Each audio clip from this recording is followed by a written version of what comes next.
ये जो मेरा जो थॉट था कि ध्यान जो है बुजुर्ग लोग करते हैं, ये मेरा ध्यान में आने के बाद ये थॉट तो पूरा ख़त्म हो गया। मैं अभी जब भी मैं करवाती हूँ, पढ़ाने जाती हूँ, सबसे पहले एटलीस्ट 5 मिनट का उन लोगों को ध्यान करवाती हूँ। जैसे मैं मंदिर में जाके बैठती हूँ, तो मैंने सच में ध्यान के बाद फील किया कि मंदिर में भी एक अलग एनर्जी रहती है। एनर्जी शब्द सिर्फ हम बच्चों को पढ़ाने के लिए यूज़ करते थे कि एनर्जी चेंज नहीं होती ये वो, लेकिन मैंने उसको महसूस किया। ध्यान के लिए एक बात बोलना चाहूँगा, ध्यान ऐसा चीज़ है जो कभी ना ख़त्म होने वाला आनंद है। पत्री जी से मैंने बेंगलोर में मिला, उनको देख के मुझे बहुत ही अच्छा अनुभव ये हुआ मैडम कि इतने बुजुर्ग इंसान हो के, इतने अच्छे इंसान हो के, मतलब वो अन्नदान जब करते हैं मैडम, उनका एक है हॉबी बोलो, वो खुद ही अन्नदान जो है सर्व करते हैं।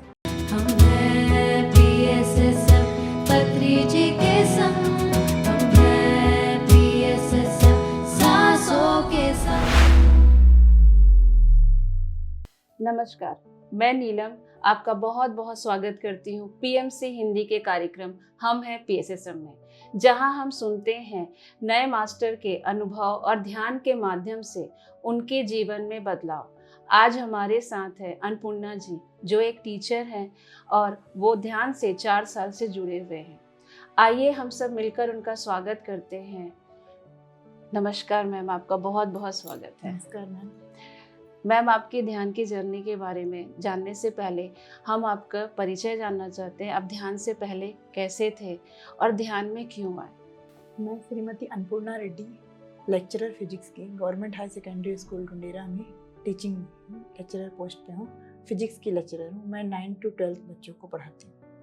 ध्यान में 2010 से जॉब में हूँ। उससे पहले मैं हाउस वाइफ थी, जॉब नहीं करती, हाउस वाइफ के माध्यम से थी। तो ध्यान में आने का मेरा रीज़न ये था, थोड़ा सा हेल्थ शारीरिक प्रॉब्लम था। शारीरिक प्रॉब्लम होने के कारण मैंने बहुत मेडिसिन लिए, लेकिन फिर मेरी सिस्टर इन लॉ जिन्होंने बताया कि इतना जब तुम मेडिकल इशू कर रही हो, तुम मैं योगा करती हूँ, योगा एक्सरसाइज ये सब मेरा चलता है, तो उन्होंने कहा कि एक बार तुम ध्यान में आकर देखो। जैसे उन्होंने ध्यान शब्द बोला तो मुझे अंदर से एक अलग फीलिंग आया कि कितना सिंपल और सादा शब्द है ध्यान करके। तो मैंने उन्हें आज मुझे बताया और उन्होंने व्हाट्सएप में एक लिंक भेजा। 2020 की बात है, कोरोना का समय था। 2020 में उन्होंने एक लिंक भेजा JTTP का, एक आता है चैनल JTTP में 14, उसको बोली कि इस लिंक में आप 4:30 मॉर्निंग में ज्वाइन हो जाना। तो मुझे इतना ललक था कि मतलब मेरा नींद हमेशा टूट जा रहा था कि कब वो लिंक मैं खोलूँ। तो जैसे ही खोली, मुझे नहीं पता था कि ध्यान करते कैसे, मतलब वहाँ उसमें दीप्ति नाडेला मैडम जो करती है, तो उनके द्वारा मैंने देखा और मैंने चालू कर दिया। 4:30 मतलब 4:30 उठ के मैंने बैठ गया। 41 डेज जो मैं आधे घंटे भी मैं कभी ध्यान में नहीं बैठी। मुझे बस इतना बताया गया था कि हाथ क्रॉस पैर क्रॉस करना। फर्स्ट डे का एक्सपीरियंस, मैं 1.5 घंटे ध्यान में बैठ गया और मुझे पता ही नहीं चला कि मैं कैसे बैठी। बहुत अच्छा लगा, अंदर से मुझे इतनी शांति मिली, मैं बता नहीं सकती। फर्स्ट डे का एक्सपीरियंस, तो उस दिन से मैंने ध्यान के माध्यम से मैं 41 डेज डेली ध्यान करती घर में ही करती थी। फिर उसके बाद मुझे पता चला कि भिलाई में भी सेंटर है करके, जो ध्यान सेंटर है यहाँ पे एकता पिरामिड वहाँ पे। तो फिर वहाँ पे संडे को क्लासेस होती है, मास्टर की क्लासेस, वर्णा मैडम हो गया, सुधीर सर हो गया, तो उनका मैं क्लास ज्वाइन करी। उसके बाद मुझे ध्यान बहुत अच्छा लगने लगा। मतलब देख के मुझे ऐसा फील होता था कि ध्यान, पहले मैं ध्यान सुनती ज़रूर थी, लेकिन ऐसा लगता था ध्यान हम लोग कहाँ करते, ध्यान तो बुजुर्ग लोग करते हैं, जिनका एज हो जाता है, जिनको कोई काम नहीं रहता। लेकिन ये ध्यान अंदर से हमेशा एक फीलिंग होता था कि मुझे थोड़ा सा पीस माइंड चाहिए था। इतना भागा दौड़ी, फिर उसके बाद मैंने जॉब ज्वाइन कर लिया। जॉब में इतना सुबह उठ के जाना, जॉब में आना, फिर वापस, फिर वही रात को खाना, बिजी इतना हो गया था कि मुझे लगता था अंदर से कि मैं थोड़ा सा अपने लिए टाइम दूँ करके। और वो ध्यान के माध्यम से आज तक मैंने ध्यान को कंटिन्यू रखा है। कोई एक दिन भी नहीं होता जब मैं ध्यान नहीं करती। जैसे आपने बताया कि मुझे हेल्थ इशू भी था और ध्यान में आने के बाद काफ़ी रिलीफ मिला, तो हम जानना चाहते हैं कि ऐसा हेल्थ इशू ऐसा क्या था जो ध्यान में आने के बाद आपके अंदर बदलाव आया और वो हीलिंग हुई उस जगह पे? ध्यान में आने से पहले मुझे हेल्थ इशू ये था कि मुझे पेट में बहुत प्रॉब्लम रहती थी, कब्ज़ का प्रॉब्लम था, गैस का प्रॉब्लम था। तो मैं बहुत सारे टेस्ट वेस्ट करवाई थी, हालांकि कुछ निकला कुछ नहीं, बस गैस का ही प्रॉब्लम था। तो मैंने ध्यान में आने के बाद मेरा वो जो गैस का प्रॉब्लम था काफ़ी हद तक कंप्लीट हो गया। ऐसे नहीं कहूँगी पूरा कंप्लीट हो गया, लेकिन है काफ़ी कम हो गया। अब बहुत अच्छा लगता है ध्यान करने के बाद। जैसे कुछ लगता भी अभी भी है तो मैं ध्यान में बैठती हूँ तो वो हील हो जाता है, बहुत ही अच्छे तरीके से हो जाता है। जी। आप जैसे बता रहे हैं कि आप टीचर हैं और आप ध्यान भी करते हैं और ध्यान सिखाते भी होंगे स्कूल में। तो जिस तरह से आप स्कूल में आप बच्चों को ध्यान सिखाते हैं, तो क्या बच्चे वो ध्यान करते हैं और आपकी बातों को समझते? जैसे आपने बोला कि ध्यान तो बुजुर्गों का है, तो क्या बच्चे ने ये सवाल पूछा था और आप वहाँ ध्यान कराते हैं? हाँ मैडम, ये जो मेरा जो थॉट था कि ध्यान जो है बुजुर्ग लोग करते हैं, ये मेरा ध्यान में आने के बाद ये थॉट तो पूरा ख़त्म हो गया।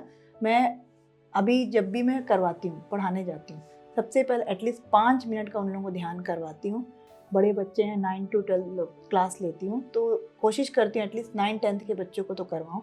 11-12 वाले बच्चों को बोलती हूँ घर में करे करके, लेकिन 9-12 को एटलीस्ट 5 से 10 मिनट तक मैं करवाती हूँ डेली जब भी मैं क्लास जाती हूँ।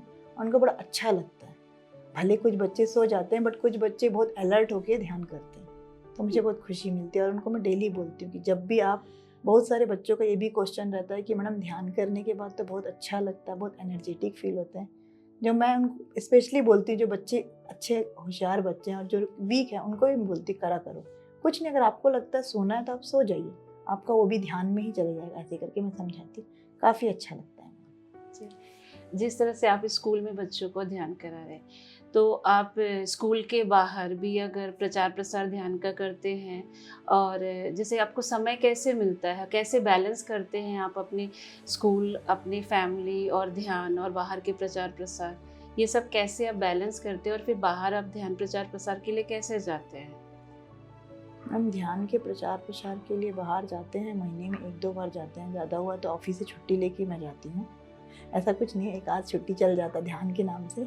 और प्रचार प्रसार में मैडम मैं ये है कि मैं अपने अड़ोस पड़ोस में बताती हूँ, और बहुत लोग ध्यान अभी भी करते हैं। जिनको मैं अभी बता चुकी हूँ वो कंटिन्यू अभी भी करते हैं। और मेरी एक फ्रेंड है जो लखनऊ में है, वो डेली अभी भी मेरे से कॉन्टेक्ट में रहती है और बोलती कि अरे मेरे को ध्यान बता दी, मैं इसको तो कभी ज़िंदगी में छोड़ ही नहीं सकती। मेरा डेली पहला क्वेश्चन ये रहता, तुम ध्यान किया? बोलती बाकायदा भैया, मैं तो करती हूँ ध्यान, हमेशा करना भी है करके।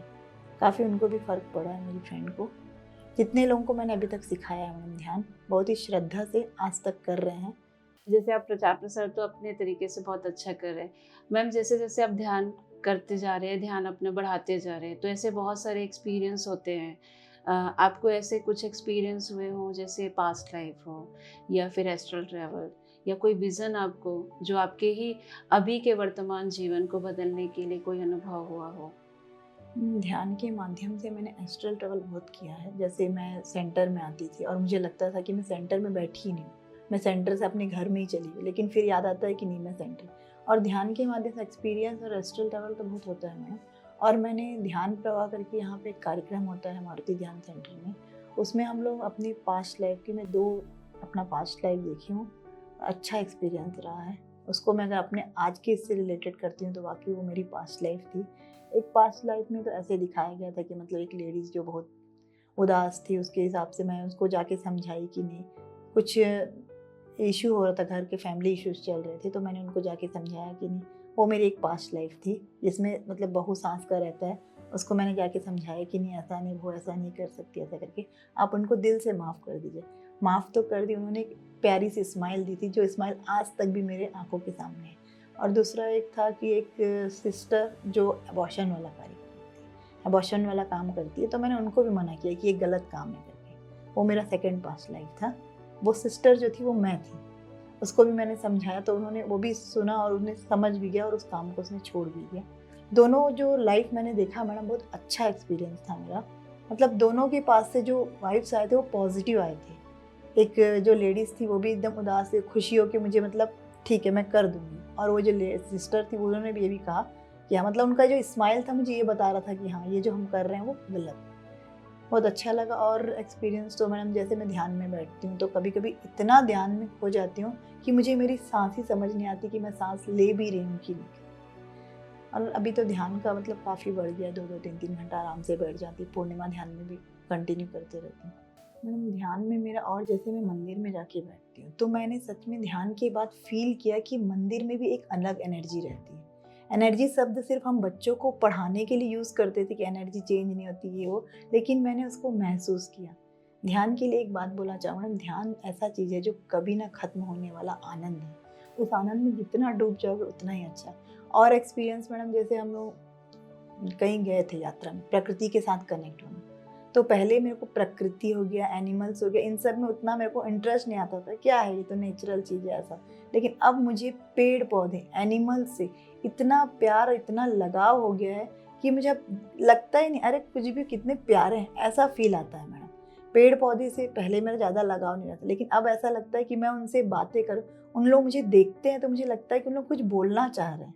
तो मैंने ध्यान के माध्यम से प्रकृति के करीब आया मैडम। प्रकृति मतलब जैसे किसी के प्रकृति के नीचे जाके बैठ के ध्यान करो, बहुत अलग फील होता है, अकेले मैंने महसूस किया ध्यान में। मेरा और एक्सपीरियंस है, जैसे हम लोग अभी एक छोटे से ट्रिप में गए थे चंपारण, वहाँ पे मंदिर, नदी और पुराने काफ़ी मंदिर थे, तो वहाँ बैठ के भी ध्यान करें तो ऐसा लगता है कि ध्यान करते करते कहाँ चले गए पता नहीं। ध्यान में सच में एनर्जी मंदिरों में बहुत ज़्यादा होती है, इसको मैंने बहुत अच्छे से फील किया। ध्यान में मेरा और एक एक्सपीरियंस रहा बेमितरा में मैडम, हम लोग एक प्लेस में ध्यान सिखाने गए थे, वहाँ पे एक 500 वर्ष पुराना एक पेड़ था। उस पेड़ के पास जाने के लिए हम लोग पहले तो नाव में बैठे, नाव का एक अलग ही एक्सपीरियंस था, जिसमें पानी की मतलब अंदर की गहराई को भी देख रहे थे, पूरा ग्रीन ग्रीन, और डर भी लग रहा था क्योंकि नाव जो है वो एकदम डगमगा रहा था। फिर भी हम लोग जैसे भी करके वो पेड़ के पास गए, बहुत मान्यता पेड़ करके बोले, तो फिर हम सब लोग ध्यान में वहाँ बैठ के ध्यान किए, और ध्यान करने के बाद उस पेड़ की शाखाओं को हक किया। मैंने हक करने के बाद हम लोग ऐसा मैसेज दिए जैसे मैं मानो प्रकृति और हम लोग एक ही हो गए थे। बहुत ही अच्छा लगा वो, और इतना अच्छा एक्सपीरियंस था कि वहाँ जैसे ध्यान में बैठे थे, अलग अलग डिफरेंट टाइप के कलर्स दिख रहे थे, गोल्डन, ब्लू, सब कलर दिख रहे थे। बहुत ही अच्छा एक्सपीरियंस रहा हमारा। उस पेड़ के नीचे भी चींटियाँ काट रही थी, फिर भी हमको फील नहीं हो रहा था, बस आ रही थी जा रही थी। हमने बस यही बोल रहे थे कि अब कुछ करे मत भैया, बस तुम काटना है काट लो। अच्छा एक्सपीरियंस था मैडम ध्यान। जी, जैसे कि मैं समझ पा रही हूँ कि आप जब प्रकृति के साथ कनेक्ट हुए तो आप कितने उस वक्त ऊर्जावान थे, और उसको मैसेज लेके आप कितने खुश रहने लगे। इसके साथ जैसे ध्यान कर लिया, प्रकृति के बीच में भी आप ध्यान का अनुभव हुआ। जैसे इसके साथ ऐसा भी पत्री जी कहते हैं कि ध्यान तो करना है, साथ में आपको स्वाध्याय और सज्जन सांगत्य भी जरूरी है। तो आप ऐसे कुछ बुक्स पढ़े हैं जो आपके जीवन में परिवर्तन लाया है, और सज्जन सांगत्य से और क्या बदलाव आता है, ये हमें बताइए। मैम मैंने स्वाध्याय किया है मैडम, जैसे सीतायन हो गया, और ये सीतायन की बुक पढ़ी। जब मैं बुक पढ़ रही थी मैडम, तो वो बुक के साथ ऐसा फील कर रही, जैसे 1-2 पेज पढ़ी तो ऐसा फील हो रहा था कि वो पढ़ते पढ़ते उस प्लेस पर मैं अपने आप को फील कर रही थी। जैसे सीता माँ का जन्म, वो कैसे पैदा हुई, वो सब को मैं फील करती, मतलब जैसे मेरे आंखों के सामने चल रहा है। बहुत ही अच्छी बुक थी। मैं एक एक पन्ने, एक एक पेज को मैंने फील किया है ना सीतायन की बुक में। सीतायन के बाद अभी मैं रामता की बुक पढ़ रही हूँ। जैसे उसमें ध्यान में मैडम एक चीज़ बोला जाता है कि आत्मा ही मतलब गुरु है। अपना जो है कोई गुरु नहीं है, पत्री जी जैसे बोलते हैं कि हम ही अब स्वयं एक गुरु हैं।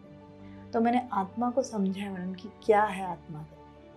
जानते कोई नहीं है, बट सब वे जानते हैं कि आत्मा तो ऐसा है वैसा, लेकिन हम समझते हैं कि आत्मा क्या है। ध्यान के माध्यम से मैंने जाना है मैडम कि सांस ही अपना जो है गुरु है। स्वाध्याय में मैंने ध्यान विद्यार्थी की पुस्तक भी पढ़ी थी। बच्चों को बताने के पर्पज़ से मैंने पढ़ा था, तो उनमें बच्चों को मैंने काफ़ी डिटेल में बताया कि ये जो पुस्तक है वो विद्यार्थियों को क्यों इतना ज़रूरी है कि उसको पढ़ेंगे तो आप लोग ध्यान करोगे। कुछ भी जैसे ध्यान किए तो ध्यान करने के बाद जैसे आप कुछ पढ़ते हो तो वो आपको काफ़ी मेमोरी में शार्प रहेगा, और आप जल्दी से आप उसको कैच कर पाओगे। तो इससे जो बुक पुस्तक है वो विद्यार्थियों के लिए बहुत ही ज़रूरी है, और सारे बच्चे लोगों को ध्यान विद्यार्थी की पुस्तक पढ़नी चाहिए। मैडम ध्यान में स्वाध्याय के साथ हम सज्जन सांगत्य भी करते हैं। जैसे यहाँ पे सेंटर है मारुति ध्यान सेंटर में, वहाँ पे हर गुरुवार को सज्जन सांगत्य होता है। सज्जन सांगत्य में मैडम हम लोगों को एक क्लैरिटी हुआ है कि हम आत्मा तो है, लेकिन आत्मा के साथ साथ हम किस किस भ्रम में चले जाते हैं। मन, शरीर, बुद्धि, इन सब से बाहर हम आत्मा में जाते हैं। तो आत्मा से फिर परमात्मा। एक और चीज़ मैडम, ध्यान में आ गई हूँ। ध्यान में आने के बाद मुझे आज भी लोग पूजा पाठ करते हैं मैडम। ठीक है, पूजा पाठ सबका अपना एक श्रद्धा है, लेकिन मुझे ऐसा लगता है कि क्यों बाहर ढूंढ रहे, क्यों मूर्तियों में ढूंढ रहे, जब आपके अंदर स्वयं ही एक ईश्वर का एक देन है जिसको हम सब आत्मा स्वरूप बोलते हैं, तो उसके अंदर क्यों नहीं जाता। आज भी मुझे बहुत दुख होता है मैडम, लोग पूजा पाठ में इतना श्रद्धा, पूजा पाठ मैं भी करती हूँ, ऐसा नहीं कि नहीं करती, लेकिन अब उतना इंटरेस्ट नहीं रहा मैडम जितना अब मुझे लगता है कि नहीं अपन ही, मतलब पत्री जी से मैंने बेंगलोर में ही मिला, उनको देख के मुझे बहुत ही अच्छा अनुभव ये हुआ मैडम कि इतने बुजुर्ग इंसानों के, इतने अच्छे इंसानों के, मतलब वो अन्नदान जब करते हैं मैडम, उनका एक है हॉबी बोलो, वो खुद ही अन्नदान जो है सर्व करते हैं। अन्नपूर्णा जी, आप हमें ये बताइए, पत्री सर से जब मिले तो पत्री सर से मिलने के बाद आपका क्या अनुभव रहा? मैडम मैं ध्यान में आने के बाद मैं नॉनवेज खाती नहीं थी, मैं नॉनवेज पूरी तरह छोड़ दी थी, बट घर वालों के कारण नॉनवेज बनाती ज़रूर थी, और अंदर से एक मन में एक गिल्ट फील होता था कि मैं बना तो रही हूँ, मतलब क्यों बना रही हूँ, वो भी तो एक गलत काम है करके। तो फिर मैं बेंगलोर गई थी, मैं बेंगलोर में पत्री जी से सर से मिली, पत्री जी सर से मिली, तो उन्होंने ये तो नहीं कहा कि नॉनवेज छोड़ दो, लेकिन वहाँ जाने के बाद जो 3 दिन का जो शिविर था अटेंड करने के बाद मुझे अंदर से ये फील आया मैडम कि अब ना मैं खाऊंगी और ना ही मैं बनाऊंगी, इवन घर वालों के लिए भी नहीं, क्योंकि मेरे फादर इन लॉ और मदर इन लॉ खाते हैं और मुझे बहुत टोका भी करते थे, लेकिन फिर मैंने फिर भी नहीं किया, मतलब नहीं करना, मतलब मुझे नॉनवेज नहीं बनाना है। और उस घड़ी से मुझे ये फील आया मैडम कि अब मुझे नॉनवेज बिल्कुल बनाना भी नहीं, ना खाना है, और मुझे क्या हक है, जब मैं किसी को जीवन दे नहीं सकती तो मुझे खाने का क्या हक है। ये सोच के मैंने नॉनवेज भी छोड़ दिया, और पत्री जी से मैंने बेंगलोर में ही मिला, उनको देख के मुझे एक बहुत ही अच्छा अनुभव ये हुआ मैडम कि इतने बुजुर्ग इंसानों के, इतने अच्छे इंसानों के, मतलब वो अन्नदान जब करते हैं मैडम, उनका एक है हॉबी बोलो, वो खुद ही अन्नदान जो है सर्व करते हैं। उनको देख के मुझे ऐसा लगा बाप रे कितना अच्छा काम कर रहे हैं। और जैसे ये पिरामिड वाला जो भी कार्यक्रम होता है उसमें एक अच्छी रहती है कि अन्नदान करो और खुद की प्लेट खुद ही साफ करो, ये मुझे बहुत ही अच्छा मतलब अट्रैक्ट किया मैडम। तो पत्री जी से मेरा पहला मुलाकात वहीं हुआ, और वहीं जाने के बाद मुझे फील हुआ कि मुझे नॉनवेज नहीं खाना और ना ही बनाना। और आज भी मैं इस चीज़ के लिए सुनती हूँ लोगों से कि पहले तो बहुत खाती थी, अब एकदम सती सावित्री हो गई। ठीक है, चलता, जो हो गया हो गया, अब तो नहीं कर रही हूँ मैं ये चीज़। तो ये चीज़ मैं पत्री सर बेंगलोर से मिली थी मैडम, वहीं पे मुझे लगा। तो आज तक मैं घर में बनाती हूँ ना, मेरे बच्चों को भी मैंने मना कर दिया, बट बच्चे बाहर खा ले इसका मैं नहीं बोल सकती। मेरे हस्बैंड और मैं नहीं खाते, हस्बैंड भी बाहर खाते हैं जनरेटर वाले, लेकिन मेरे घर में नहीं बनता। मैं तो कभी ना बोलूँगी नॉनवेज नहीं खाना चाहिए, लेकिन मुझे ये बोला जाता है कि एक टाइम तो तुम बहुत खाती थी, अब तुम छोड़ दी। तो वो टाइम मुझे ज्ञान नहीं था, मुझे नॉलेज नहीं था, इसलिए मैं खाती थी। अब मुझे नॉलेज आ गया, मुझे ये लगता है कि हम किसी को जीवन दे नहीं सकते तो हम उसको मार क्यों सकते, मार के क्यों खाएं, वो भी तो एक जीव है, उसकी हत्या करने का हमको क्या राइट्स है। हाँ, मैं हर किसी को बोलूँगी कि किसी को भी नॉनवेज नहीं खाना चाहिए। और नॉनवेज नहीं खाएंगे तो क्या मर जाएंगे? नहीं, ऐसा नहीं, जिसको जब मरना है तभी मरेंगे ना। मैक्सिमम लोग सोचते हैं कि नॉनवेज खाने से प्रोटीन उनको मिलता है, लेकिन मैं ये बोलती हूँ कि नहीं। मैं आज 4 साल हो गया मैं नॉनवेज छोड़े, आज भी मेरे शरीर में कोई प्रोटीन की कमी नहीं है, सब कुछ बराबर है, चल रहा है, ठीक है। मैं सभी को यही बोलूँगी कि नॉनवेज नहीं खाना चाहिए, किसी को भी नॉनवेज नहीं खाना चाहिए। और सब लोगों का ये क्वेश्चन रहता है, फिर तो पेड़ पौधे में भी रहता है, तो हम पेड़ पौधे का वो सब्जियां क्यों खाते हैं? लेकिन उसमें चेतन मन कम रहता है। जैसे अभी एक मैं होटल में गई थी, वहाँ पे मशरूम के लिए मुझसे बहुत ज़्यादा आर्ग्यूमेंट हो गया था कि मशरूम तो वेजिटेरियन, आप कैसे नॉनवेज बोल रहे हो करके। इवन मेरे लिए जो ऑर्डर आया था खाना, मैंने उसको छोड़ दिया था कि उसमें मशरूम था करके। बोलते हैं नहीं, गलत बोल रही हो। तो मैं बोली मैं आपसे आर्ग्यू नहीं कर सकती, नहीं मानना आप मत मानिए, बट मैं उसको नॉनवेज के रूप में लेती हूँ। कैसे लेते हो करके आर्ग्यूमेंट हुआ था, बट मैंने छोड़ा, नहीं, मेरे को नहीं खाना मतलब नहीं खाना। मैडम जैसे नॉनवेज के कारण घर में भी थोड़ा सा होता है हस्बैंड के साथ, लेकिन मैं तो स्ट्रिक्टली मना कर दी हूँ कि नॉनवेज नहीं बनना है, मतलब नहीं बनना। अभी हम लोगों को घर शिफ्ट हुए 2 साल हो गया, मेरे घर में आज तक ना तो नॉनवेज की कोई चीज़ आई, और लहसुन भी मेरे घर में नहीं आता। अन्नपूर्णा जी, जैसे आप पत्री सर से मिले बेंगलोर में, मेगा पिरामिड है, और पत्री जी हमेशा पिरामिड जगत को बहुत प्रमोट करते हैं कि उसमें 3 गुना ऊर्जा मिलती है।